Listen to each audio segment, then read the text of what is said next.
What's up, Lego builders? Welcome back to Coconut Brick Studios for another week of building Megito and Lego. Last week the foundations went in and now I can start building the actual city. From laying out buildings to constructing the surface level of the droid base, I am so ready for some detail-oriented fun building. It's also been nice to be excited about rock work because I have more to do along the back of the city and I need to build up the middle section of the mountain so I can figure out where and how the guard wall is going to connect to it. But enough talk. Don't forget to execute Order 66 on that like button and let's get building. I'm gonna pick up where I left off last week and finish the smaller rock wall in the city. That way I can put in the road that's going to connect the upper and lower level. When planning for the road, the biggest obstacle I had was figuring out how to make it angle upwards. I have a couple of design options. The first is using 2x4 slope bricks.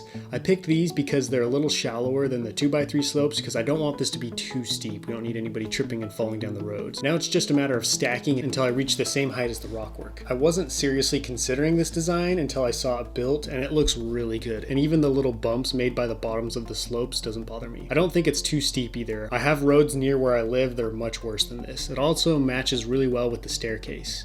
Now the other option I had in mind was a plate and tile road. This is a more common approach and would allow me to have studs on the road and pick how steep or shallow I want it to be since it's just a flat panel. But this one doesn't transition into the ground as smoothly, sitting a little above where the ground is, making a little bump that'll send your drink flying if you hit it too fast. So I think I'm going to leave the brick built road in for a little bit and see how I feel about it. I want to continue the front guard wall next, but to do that I need to build this middle section of the mountain. That way I know where the wall stops and the rock work needs to start. I only need to build this up to where the smaller rock wall ends, and let me tell you, it is so nice having a visible end or finish line for the mountain. I'm so much more motivated to work on it, and it's more enjoyable building it in these smaller chunks as the city foundations come together.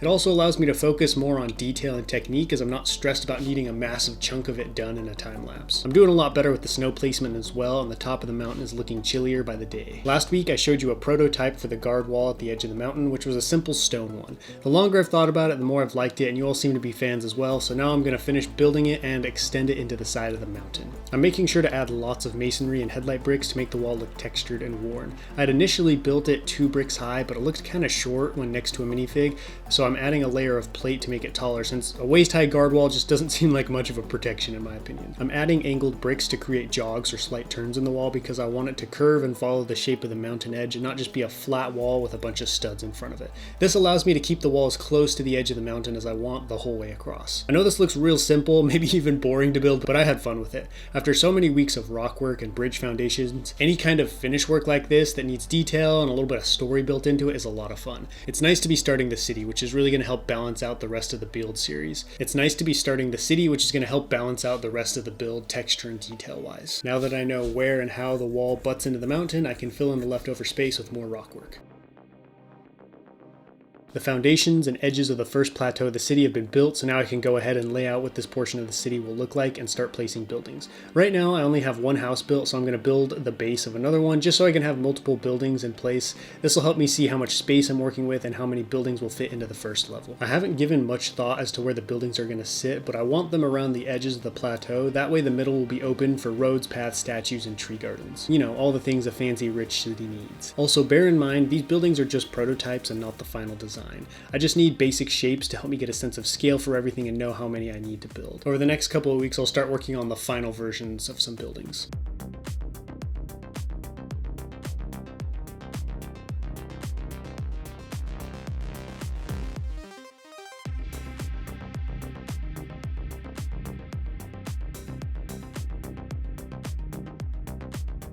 Man, I am loving how this first plateau of the city is looking. Honestly, everything is coming together and just looking so much better than I expected.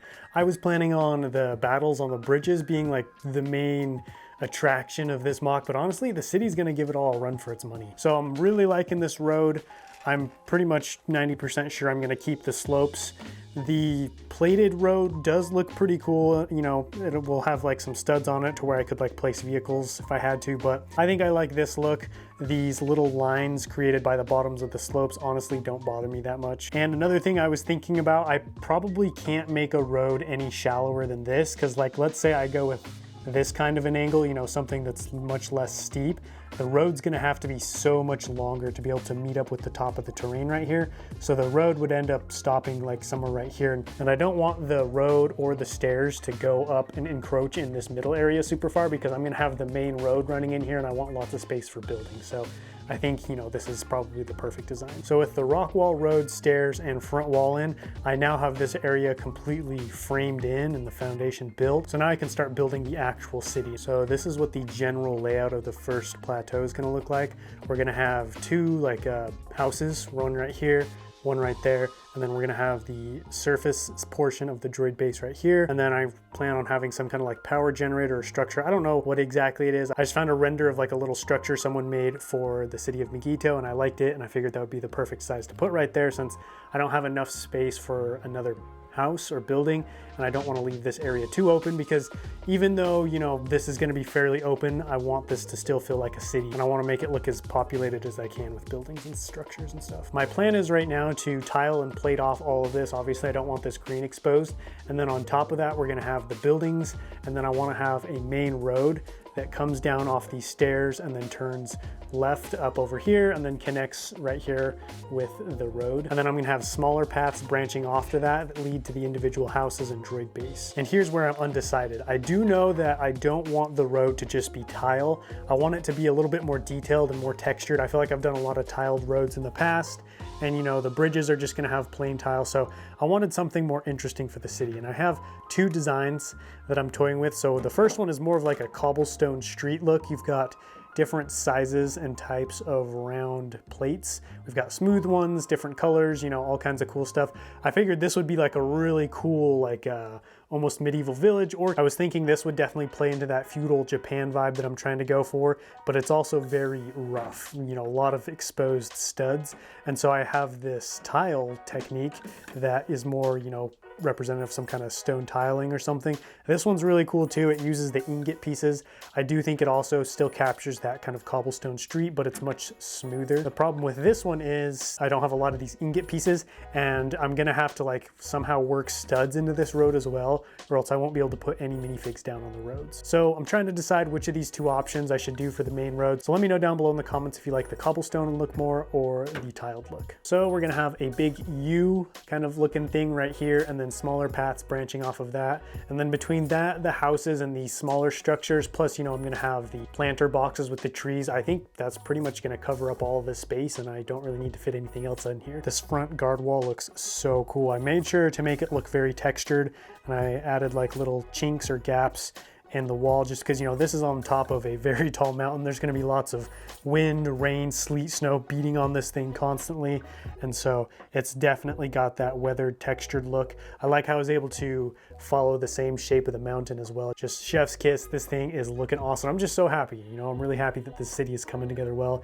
and I think it's going to look really cool. Before I can build the road and permanently install the buildings, I need to build the surface level of the droid base. Since I don't know how big it's going to be or even really what it's going to look like, I perused some brutalist architecture for inspiration. This is one of my favorite places to look when designing buildings, especially for Star Wars mocks, because it's a very grim militaristic style of building, perfect for a base. I didn't really find anything too inspiring, so I just decided to start building and see what happens. I want as few flat surfaces as possible, so I'm adding small pillars to the front wall and giant pipes to break up the side one.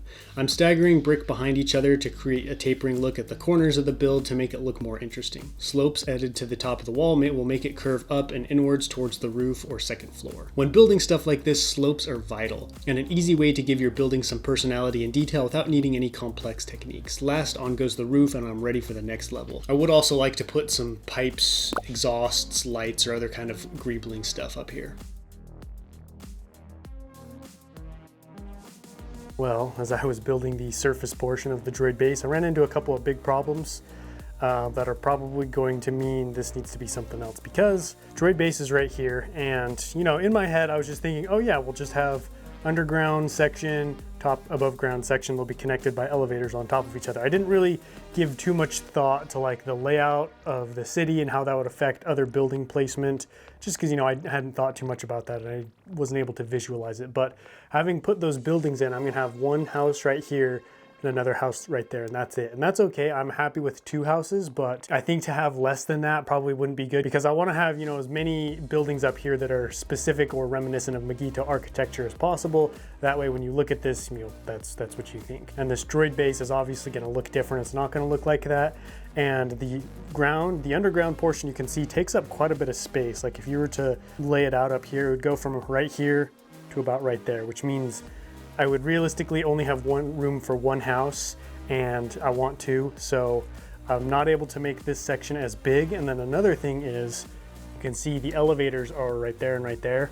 Those pop up like right here, right in the middle of the plateau where I need the road and open space to be. So that droid base is definitely throwing a wrench in my plans, but it's okay because I figured out a solution. What I'm gonna do is turn this into like some kind of water treatment plant, electrical plant, just, you know, some kind of like very industrial maintenance or supply building of some kind. You've got these giant pipes on the front, you know, that brutalist architecture really works in my favor for that as well. And then for the droid base, that's just, you know, that's gonna stay secret.